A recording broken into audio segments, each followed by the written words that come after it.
Good evening and thank you for joining us for KREM 2 News at 5 tonight. I'm Mark Hanrahan. It's good to have you here. I'm Whitney Ward. We begin tonight with a look at the forecast. Right now we are tracking some stormy weather moving through the region, in some places prompting a flood watch. Let's get straight to Chief Meteorologist Jeremy Legoo for what we need to know. Jeremy? Well, first and foremost, if you step outside, you're probably going, ooh, it's kind of muggy. Yeah, it is. A dew point of 54 with our temperature near 80 degrees means it does feel kind of muggy outside, and all that mugginess equates to moisture in the atmosphere. Moisture in the atmosphere gives us the potential for flooding. We have flood watches in effect through 11 p.m. for Spokane and Kootenai County, that's Spokane, Coeur d'Alene area, and then down through southern portions of the Idaho Panhandle, basically where we still have the potential to see storms dumping heavy rain. A little bit of that activity still kind of fizzling out, but I don't necessarily think we're done with it yet. I think we're going to see a little bit of regeneration in a couple of spots that could still squeeze out a little bit of moisture. One forecast model, puts a little bit of activity here in Spokane and Coeur d'Alene. I don't necessarily think that's going to be the case, but I do think we are going to see a few more scattered showers, and then tomorrow we dry out quite well across much of the region. Tomorrow, it's drier, it's warmer, it's in the mid 80s. We'll call it partly cloudy or partly sunny. Wednesday, we'll see another round of showers, but to put all this in perspective, today we had about a 40% chance of seeing rain in Spokane. Wednesday, it's about a 20% chance, so even worse. Mostly sunny on Thursday, and then as we move through the second half of the week, temps are on the rise in a big way, and we dry out even more heading into the weekend. All right, sounds good, Jeremy. Thank you very much. Post Falls police are trying to track down the person who did not properly put out their campfire, which then sparked the Parkway Fire near Kremlin Park on Friday. That fire grew to 80 acres and prompted level 3 go now evacuations. Now, those evacuations have since been lifted, but work to fight the fire continues. And KREM 2's Kyle Simchuk is in Post Falls tonight with the latest on the fire and the investigation into who started it. Kyle?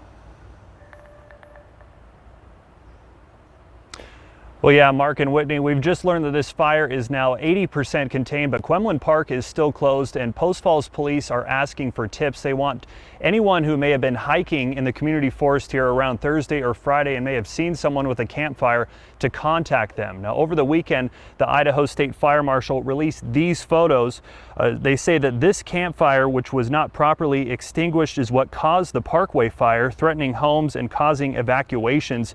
Campfires like these are not allowed in the community forest, and Post Falls police are treating this as an arson investigation. If they do find the person responsible for the campfire, they could be on the hook to pay for firefighting costs. The Department of Lands has a statutory obligation to pursue cost recovery on every single negligently started fire. So we are grateful to have Post Falls Police Department taking the lead of the criminal investigation on this. We're hopeful that they're going to identify whoever started it, because that will enable the Department of Lands to go after that individual civilly for the cost of suppression, which will be substantial.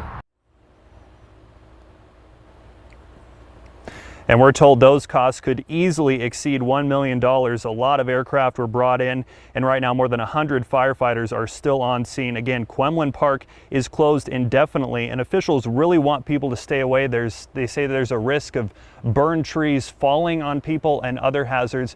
If you know anything about this campfire, which started the Parkway Fire, you're asked to reach out to Post Falls Police. Reporting in North Idaho, Kyle Simchuk, KREM 2 News. Kyle, thank you very much. And also coming up about 15 minutes from now, we are bringing you the latest on other wildfires that are burning right now across the inland Northwest. In other news, a man accused of shooting at a deputy and leading police on a high-speed chase in the wrong direction on I-90 last week is back behind bars. He is now charged with attempted murder, and today he appeared in court. Our chief journalist Amanda Rowley obtained newly filed court documents in this case. She's joining us now live in the studio here with more on what led to his arrest. Amanda? Spokane County court documents say Robert Talley shot at a deputy 3 times during early Thursday morning before leading police on a chase and crashing into a downtown Spokane building. Now, I looked into the suspect's criminal history, and it turns out he's served several years in prison for crimes including a Spokane casino burglary. Spokane County court documents say Airway Heights police went to a motel on Sunset Highway for reports of an argument early Thursday morning. When they arrived, police saw a black van speeding away from the area. Officers didn't follow, but they confirmed the van's license plates were stolen. A short while later, a deputy spotted the van near a barbecue restaurant and watched the suspect from his car. Court documents say investigators collected surveillance video from that area. This helped investigators determine the suspect, identified as Robert Talley, shot at the deputy 3 times before he drove away. From there, police say the suspect drove the wrong direction on I-90 at high speeds, even swerving head-on toward a patrol car.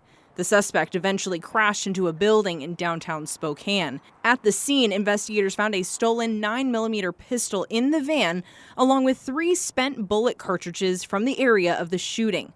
We tracked down Talley's criminal history. Turns out he served serious prison time for previous crimes committed in Spokane, including a casino burglary in 2018. That put him on the wanted list for the Washington State Gambling Commission.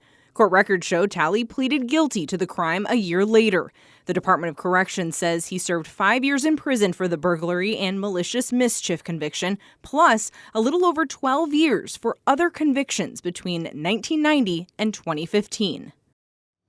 Now, DOC records show Talley was released from DOC custody in November 2021. He now remains in custody at Spokane County Jail. Amanda Broley, KREM 2 News. Amanda, thank you.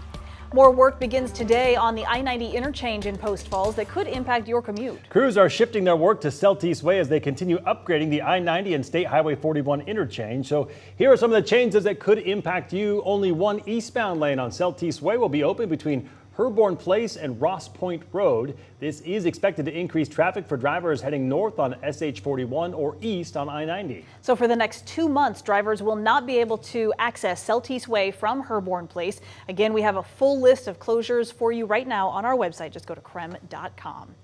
And staying in North Idaho, the region's tourism nonprofits are getting $2 million in grant money after another record-breaking tourism year. That's according to the Idaho Department of Commerce. Those funds will be used to market cities, towns, and regions as travel destinations. The Coeur d'Alene Convention and Visitor Bureau saw one of the most significant increases of tourism compared to the rest of the region.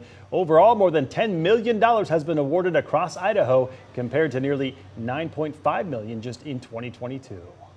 Coming up new at 6 tonight, more multifamily housing is coming to Spokane. The Building Opportunity and Choices for All program modified city code to build duplexes, triplexes, and fourplexes on single-family lots, and it just completed its first year. The city planning director says this type of housing will allow more people to live in Spokane.